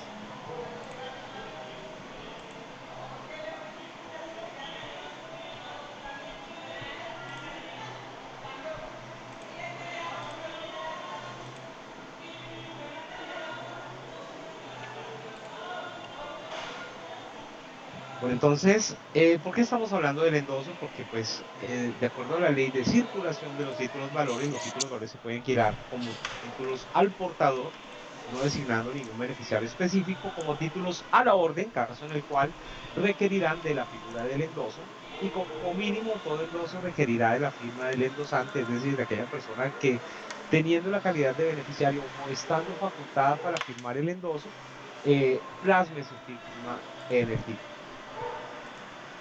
Y los otros elementos, aparte de la firma del endosante, serán el nombre del endosatario, pero si el nombre del endosatario no está, pues el endoso se entiende en blanco y ahí no hay problema. digamos, la falta de ese requisito no genera la inexistencia del endoso. Aparte de eso, se necesitaría de la calificación del endoso. Entonces, hay varias maneras de calificar el endoso. Cuando un endoso se va a hacer para transmitir la propiedad de un título, a ese endoso se le conoce como endoso en propiedad. Entonces, si yo tengo voy a hacer un endoso, entonces podría decir endoso en propiedad a favor de José López, o si lo voy a hacer en blanco, diría endoso en propiedad a favor de José López, o endoso en propiedad al portador, podría decirlo. En ese caso, la calificación del endoso en propiedad daría a entender que lo que se está transmitiendo es la propiedad del título. Una vez el título se endosa de esa manera, calificándolo así, y se entrega al nuevo beneficiario, pues a partir de ese momento el beneficiario nuevo, el endosatario, adquiere la calidad de beneficiario y tendrá acción cambiaria en ese caso, no solamente contra los principales obligados, sino en contra de la persona que también endosó a su favor el título, a menos que esa persona que endosó el título a favor del nuevo beneficiario hubiera calificado el endoso como endoso sin responsabilidad. El endoso sin responsabilidad es una posibilidad que tiene todo endosante para exonerarse de obligación cambiaria, si así lo consigna expresamente en la letra. Perdón, en el título valor, en el endoso. El endoso que contenga la obligación, digamos, el artículo 657 que nos dice, el endosante contraerá obligación autónoma, otra ratificación del principio de la autonomía. Quien endosa el título valor, pues debe tener la calidad de beneficiario. Pero cuando endosa y en el momento de endosar y entregar el original del título para que ese endosatario nuevo pase a tener la calidad de nuevo beneficiario, pues en ese momento el endosante se convertiría en un obligado cambiario, y no un obligado cambiario cualquiera, sino que es un obligado cambiario autónomo. Su obligación será exigible independiente de si es o no exigible la obligación a los demás deudores o suscriptores del título o valor. El endosante contraerá entonces obligación autónoma frente a todos los tenedores posteriores a él. Pero dice lo siguiente también el artículo 657. Pero podrá librarse de su obligación cambiaria si al momento del endoso utiliza o agrega la cláusula sin mi responsabilidad u otra equivalente. A esta figura es a lo que se le conoce como la calificación del endoso sin responsabilidad. Si yo soy beneficiario de un título o valor, voy a endosar el título porque viene a mi nombre, dice páguese a Jaime Ortiz la suma de tanto, perdón, y yo como beneficiario voy a transferir la propiedad de este título a favor de un tercero que por el hecho de la transferencia pasa a tener la calidad de nuevo beneficiario, pues yo podría exonerarme de obligación cambiaria a pesar de ser suscriptor del título, esta vez en calidad de endosante, si consigno de manera específica y literal en el cuerpo del título valor donde voy a plasmar el endoso, que estoy haciendo el endoso sin mi responsabilidad o que endoso sin responsabilidad. En ese caso, aunque yo tenga la calidad de suscriptor del título valor como endosante, pues me voy a exonerar de obligación cambiaria porque la ley me permite, el artículo 657 del Código de Comercio me permite a mí exonerarme de obligación cambiaria cuando impongo esta cláusula especial en el endoso. Entonces, siendo yo beneficiario, pongo al momento de transferir el título a favor de un tercero, endoso el título y lo califico como endoso sin responsabilidad, a partir de ese momento ya me exonero de obligación. ¿Eso qué quiere decir en otras palabras? Que si eh, le van a cobrar a los obligados principales y ellos no pagan, a mí no me pueden cobrar porque yo al momento de endosar el título lo califiqué como un endoso sin responsabilidad, y la ley, el artículo 657, me permite liberarme de esa obligación cambiaria siempre y cuando el momento del endoso así lo califique como endoso sin responsabilidad. Eh, en cuanto a las clases de endoso, pues aparte del endoso en blanco, decimos que el endoso puede hacerse en propiedad, como ya lo dijimos, transmitiendo la titularidad a favor del nuevo beneficiario o endosatario. pero también se puede transferir transferir, no, perdón, se puede hacer el endoso calificar como endoso en procuración. Este endoso de procuración sí cobra especial importancia, especialmente para la actividad del abogado, porque cuando hay una persona, un cliente o un familiar, bueno, cualquier persona que tenga la calidad de beneficiaria de un título de valor y le pida a un abogado o a un tercero que le cobre ese título por ella, judicial o extrajudicialmente, pues lo primero que hay que pedirle es que endose el título en procuración. ¿Y por qué es tan importante ese endoso en procuración? Ya lo veremos. Recordamos que cuando hay un endoso en procuración, ese endoso no transmite la propiedad del título. ¿Y por qué no la transmite? Porque el endoso en procuración, el endoso al cobro o el endoso para cobrar u otra expresión equivalente que da a entender que el título de valor se le está entregando a alguien para que ejercite los derechos y pida y reclame los valores incorporados en el título, pues ese endoso no transmite la propiedad del título. Es decir, el endosatario que recibe así en procuración del título sigue obrando o comienza a obrar como mandatario del beneficiario. O sea, que a pesar del endoso, el endosante sigue teniendo la calidad de beneficiario. Lo que hace es calificar el endoso como endoso en procuración para otorgar un mandato a la persona a la que le entrega el original del título para que lo haga exigible, esto conforme al principio de la materialidad, de acuerdo con el cual quien pretenda el cobro de un título debe exhibir el original del título. Ni aún una fotocopia autenticada serviría para acreditar la existencia y exigibilidad del título de valor. En términos generales, excepción hecha, como lo decíamos, de la factura por circular en un medio 100% digital, excepción hecha también de los bonos, de los títulos de valores bonos, por circular también en un título, en un escenario netamente On the digital.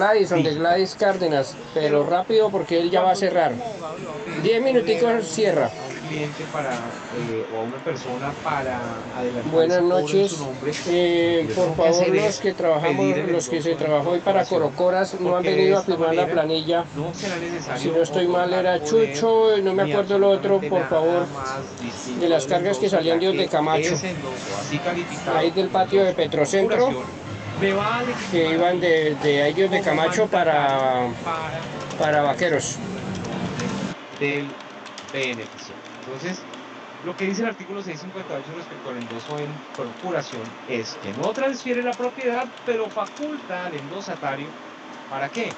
Para presentar el documento de la captación, para cobrarlo judicial o extrajudicialmente. Incluso el endosatario en procuración puede a su vez endosarlo en procuración y también para protestarlo en los casos en los que el protesto sea obligatorio. Dice la norma que el endosatario en procuración tendrá los derechos y obligaciones de un representante, incluso los que requieren cláusula especial, como por ejemplo la facultad de recibir. Si a mí no me endosan un título o valor en procuración, sino que en su lugar me otorgan poder, y si en el poder no me facultan a mí para recibir, digamos, solamente me facultan para cobrar, pero no me indican expresamente que me autorizan para recibir, entonces yo no voy a poder como abogado recibir suma alguna de dinero que resulte del proceso. ¿Por qué? Porque esa disposición requiere cláusula especial. En cambio, cuando se trata del endoso en procuración, el endoso en procuración no necesita nada distinto de de la, de la representación, digamos, no necesita nada distinto de la mención del endoso como endoso en procuración para que se entienda que es un poder amplio y suficiente, incluso el que requiere cláusula especial. Lo único que no puede hacer una persona como endosataria en procuración es transferir el dominio. Claro, no lo puede transferir porque el beneficiario del título y el único legitimado para endosar en propiedad del título, es decir, para transferir el dominio del título o valor, sería quien tiene la calidad de beneficiario. Pero cuando hay un endoso en procuración, el beneficiario continúa teniendo la calidad de acreedor y sigue legitimado, al punto de que un beneficiario que otorga un endoso en procuración a favor de un abogado de cualquier persona puede revocar ese mandato que otorgó por virtud del endoso en procuración. Dice el inciso segundo del 658. El endosante que revoque la representación contenida en el endoso deberá poner en conocimiento del deudor la revocatoria cuando ésta no conste en el título en un proceso judicial en que se pretenda hacer efectivo dicho título. Será válido el pago que efectúa el deudor al endosatario ignorando la revocación del poder. Claro, digamos que toda persona que va a cobrar un título de valor en nombre de otra y lo hace bajo la modalidad de un endoso en procuración, debe entenderse como una mandataria con un poder, pero la diferencia es que aquí no hay ni que enviarle el poder por correo electrónico para cumplir con la disposición de la ley 2213/2022, limitando el correo y todo lo demás, y otorgando facultades expresas para cobrar o para recibir y demás, sino que simplemente basta con la firma del endosante y la calificación de que el endoso se está haciendo en procuración.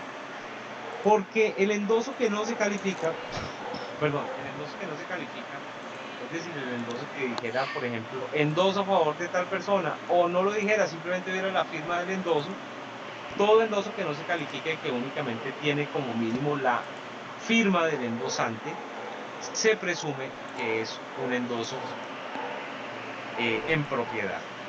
O sea, que lo que pretende es transmitir la propiedad del título.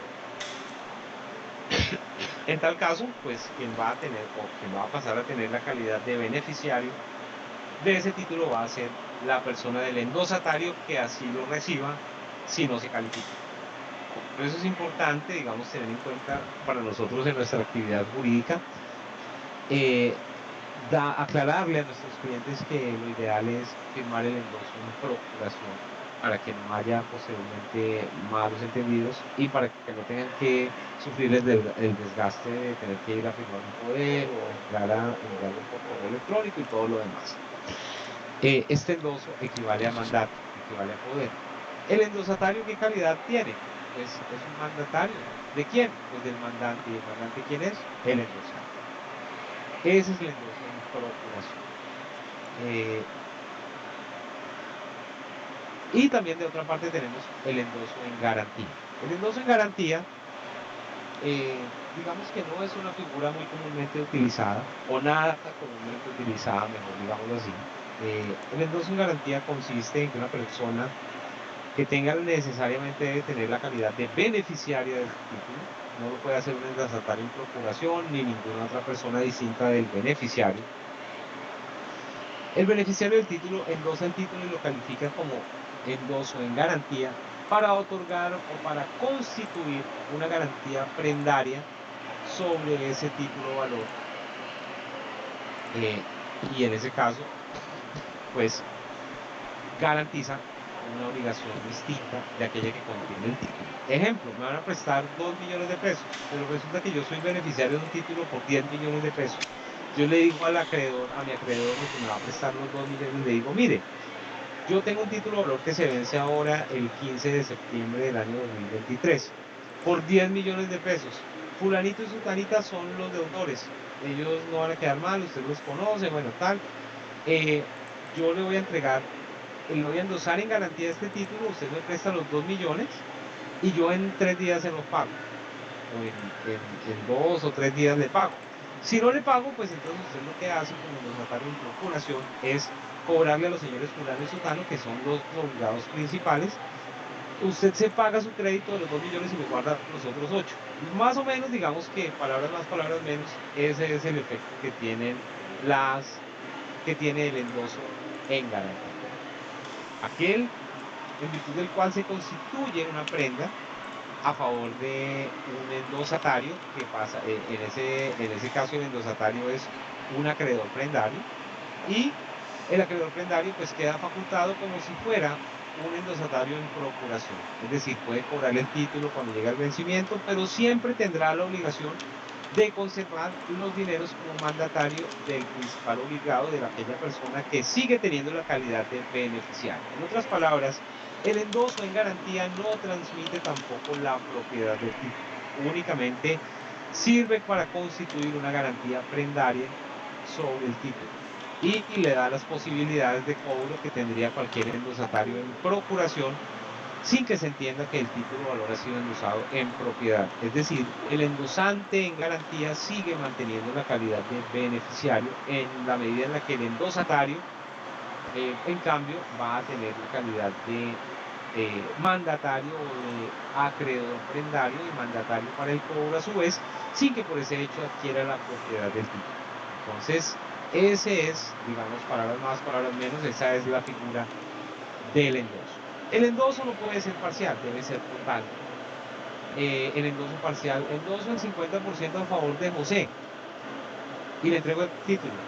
Simplemente ese endoso se tiene por no escrito. El endoso debe ser puro y simple, es lo que nos dice el artículo 655, no puede estar sujeto a condición. Si mañana me pagan, este endoso no será válido y usted me lo devuelve. Esa condición se tendría por no escrita. Le entrego este título endosado en propiedad, pero si yo le presto pasado mañana la bicicleta, usted me lo devuelve. No, tampoco. Ninguna condición que se imponga para el endoso tendrá validez, porque el endoso siempre debe ser así, puro y simple. Cosa distinta es que yo lo califique. Lo califique como endoso en propiedad, ¿para qué?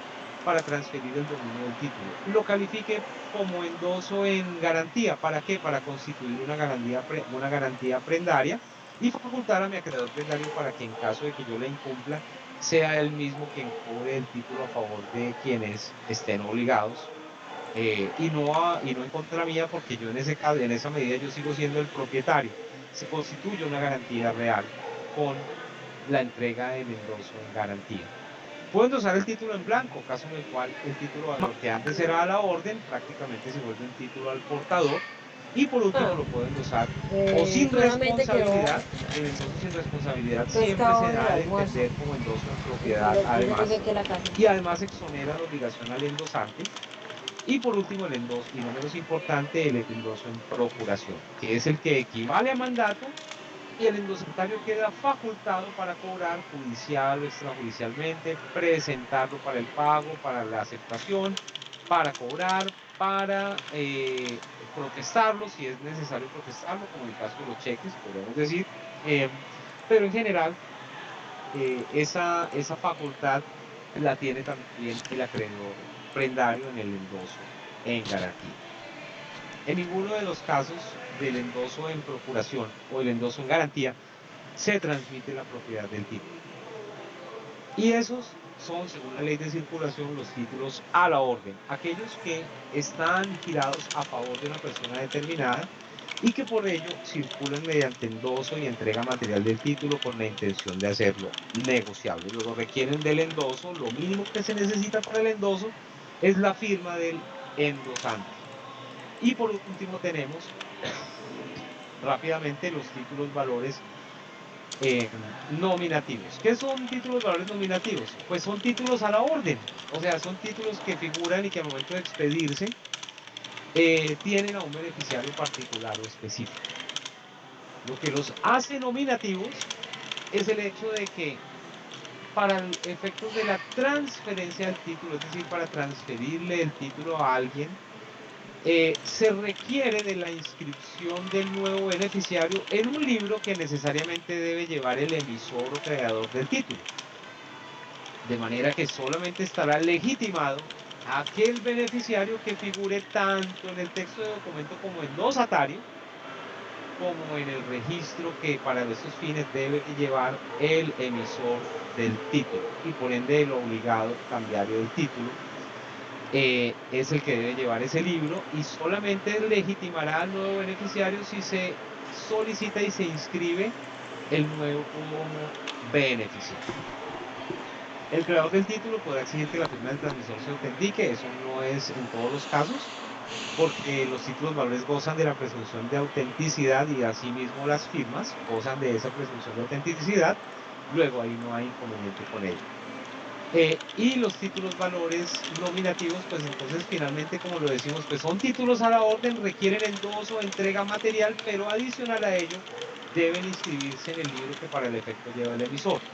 ¿Qué títulos valores pueden girarse como títulos nominativos? Muy pocos, solamente la carta de porte del conocimiento de embarque, los bonos de prenda y los certificados de depósito de mercancía y los bonos, no más. Ni la letra de cambio, ni el pagaré, ni la factura, ni el cheque pueden ser girados como títulos nominativos. Y como lo decimos, los títulos nominativos, ¿qué son? Títulos a la orden que adicional del endoso y la entrega material del título al nuevo beneficiario, exigen una inscripción en un libro que para esos fines debe llevar el emisor. Entonces digamos que por hoy hemos visto básicamente concepto de título valor, relación entre título valor y título ejecutivo, en el sentido de que todo título ejecutivo no es título valor, pero todo título valor sí es título ejecutivo, porque todo título valor contiene una obligación clara, expresa y actualmente exigible. Hablamos del concepto de título valor, decíamos que los títulos valores son esos documentos que son necesarios para legitimar al acreedor o al beneficiario en el ejercicio del derecho literal y autónomo que en él se incorpora. Sí, eran de la Recordamos Serrana. el principio de la materialidad, el principio de la literalidad, el principio de la autonomía de los títulos valores desde el punto de vista del suscriptor del título y desde el punto de vista del negocio jurídico que da lugar a la creación del título. Y hablamos también de la ley de circulación. Y decíamos que según la ley de circulación de los títulos valores se pueden girar como títulos al portador, como títulos a la orden y como títulos nominativos. Que los títulos al portador son aquellos que no designan a un beneficiario específico. Para que legitimen al nuevo beneficiario solamente basta con la entrega material del título con la intención de hacerlo negociable. Que los títulos a la orden, en cambio, sí tienen a un beneficiario específico al momento de girarse, que para que legitimen al nuevo beneficiario deben tener endoso y entrega material del título con la intención de hacerlo negociable, y que el endoso pues tiene varias modalidades y de cada modalidad dependerá el efecto y dependerá de si se transmite o no la propiedad a favor del nuevo endosatario. Y por último tenemos los títulos nominativos, que son aquellos que requieren y exigen registro e inscripción en un libro que especialmente debe llevar el emisor y debe determinar para ese fin, que no pueden ser ni son todos los títulos valores, sino únicamente aquellos que exprese taxativamente la ley determina que pueden ser girados de esa manera. Entonces, habiendo terminado, digamos, con ese refrescamiento de tanto de principio, y también recordamos la clasificación de los títulos valores según los derechos que en ellos se incorporan. Decíamos que los títulos valores pueden ser de contenido crediticio, cambiario o jurídico obligacional, como la letra de cambio, el pagaré, el cheque, la factura y el bono de prenda, que porque ellos incorporan un derecho una obligación de pagar una suma determinada de dinero. Hablamos también acerca de los títulos valores representativos de mercancías, también conocidos como jurídicos reales, que son aquellos que representan un derecho a reclamar una mercancía que está o depositada en un almacén general de depósito o que es objeto de transporte por una empresa transportadora de mercancías, que son la carta de porte, el conocimiento de embarque y el certificado de depósito de mercancías. Y por último decíamos que los títulos valores corporativos o de participación, también conocidos como títulos valores jurídico personales, son aquellos que representan una inversión y la manera de redimirla, y participar en la sociedad, políticamente en la sociedad emisora de tales títulos, y que el único título valor de esa clase es el título valor bono. Bueno, mis doctores, con esto pues hemos recordado algo de la introducción, brevemente pues algo acerca de la firma, del principio de que todo suscriptor de título valor se obliga de manera autónoma. Para nuestra próxima sesión del día 12, pues obviamente vamos a tener más tiempo. Vamos a hacer en la del 12 un pequeño receso como para descansar y hacer algunas preguntas. Y en nuestra próxima sesión vamos a ver cada especie de título valor. Vamos a comenzar con los títulos valores de contenido crediticio, cambiario o jurídico obligacional. Y en la siguiente sesión vamos a ver, o sea, en la del 13, vamos a ver las demás especies de título valor, acción cambiaria, pero no la parte procedimental, o adjetiva, sino la parte sustantiva. Únicamente las reglas de las cuales dispone el Código de Comercio para los títulos valores y el cobro de títulos valores, entendida la acción cambiaria como el proceso ejecutivo en virtud del cual se exige el derecho incorporado en un título valor. Antes de comenzar en nuestra próxima sesión del martes 12 a tratar cada una de las especies de título valor, comenzando por la letra de cambio, vamos a recordar el tema de la relación cambiaria, entendida la relación cambiaria como ese vínculo jurídico que existe entre el acreedor y los obligados. El acreedor en los títulos valores siempre recibe una denominación: tenedor, legítimo tenedor, beneficiario, acreedor, bueno, cualquiera de esas denominaciones que den a entender que es la parte activa, la persona titular del derecho. Y de otra parte tenemos la parte pasiva, los deudores, los obligados cambiarios. Entonces vamos a recordar esa clasificación de obligados cambiarios directos, obligados cambiarios de regreso. Vamos a hacer una introducción a la acción cambiaria directa, la acción cambiaria de regreso, la acción cambiaria de reembolso y todo lo demás, y luego sí comenzamos con cada especie de título valor. Por ahora, mis doctores, ya para concluir, preguntas acerca de lo que hemos visto el día de hoy y hemos recordado. No sé. O si hay algo que quisieran ustedes tratar aquí. El tiempo realmente pues, es un poco limitado, pero aquí podemos repasar y buscarle a lo que quieran que tratemos acá. Entonces, esa es la pregunta que quería hacerles antes de que terminemos esta sesión del día de hoy.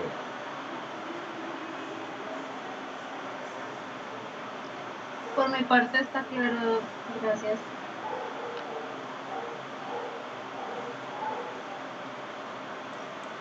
Gracias, doctor. Sí, doctor, de pronto como una sugerencia, como hacernos unas preguntitas, como, sí, ayudarían, ¿no? Nos ayudarían como a refrescar también.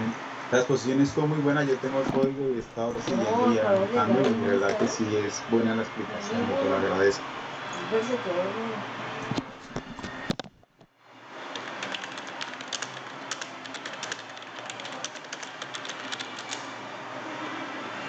Dos, creo que tiene el micrófono cerrado. Ah, perfecto, sí, qué pena, muchas gracias. Bueno, sí, listo, no, muchas gracias. Realmente, en cuanto a esas preguntas que ustedes me sugieren que pudiéramos hacer acá, pues tengan la plena seguridad de que lo que se va a preguntar allá no va a ser algo distinto de lo que hubiéramos visto acá en este curso de refrescamiento. Entonces, por eso no se preocupen. Preocupémonos mejor por verificar si estamos entendiendo el tema, si nos quedó alguna duda, porque es que esta clase y este curso no es importante solamente para un tema de un preparatorio, es también la base, una de las bases que nosotros como abogados debemos tener para salir a la vida práctica diaria de esta profesión. Del ejercicio de esta profesión casi siempre uno sale y lo primero que le sale son títulos valores, una letra, un pagaré, algún tema relacionado con algún proceso ejecutivo. Entonces, especial atención con esto, hagamos las preguntas que tengamos que hacer. No me quedó claro tal cosa, entonces levantamos la mano, organizamos, preguntamos para no quedarnos con esas dudas. ¿Listo? Lo que sí les reitero es que ustedes pueden tener la plena seguridad de que en el preparatorio no se preguntará nada distinto de lo que hayamos visto acá, a manera de repaso. ¿Listo? Bueno, mis doctores, les deseo Listo, un gracias. feliz fin de semana y que tengan una buena noche, y nos veremos, si Dios quiere, el martes 12 a las 6 de la tarde. ¿Listo? Doctor, Vale. muchísimas Gracias. A ustedes. No olviden, por favor, revisar no el calendario entonces, porque no sé qué pasó, pero sí en el tema de actividad, media horita antes yo les voy a subir el vínculo. ¿Está claro? Perfecto. Listo, muchas gracias. Bueno, muchas gracias. Bueno, muchas gracias. Tenemos la grabación. Gracias, doctor.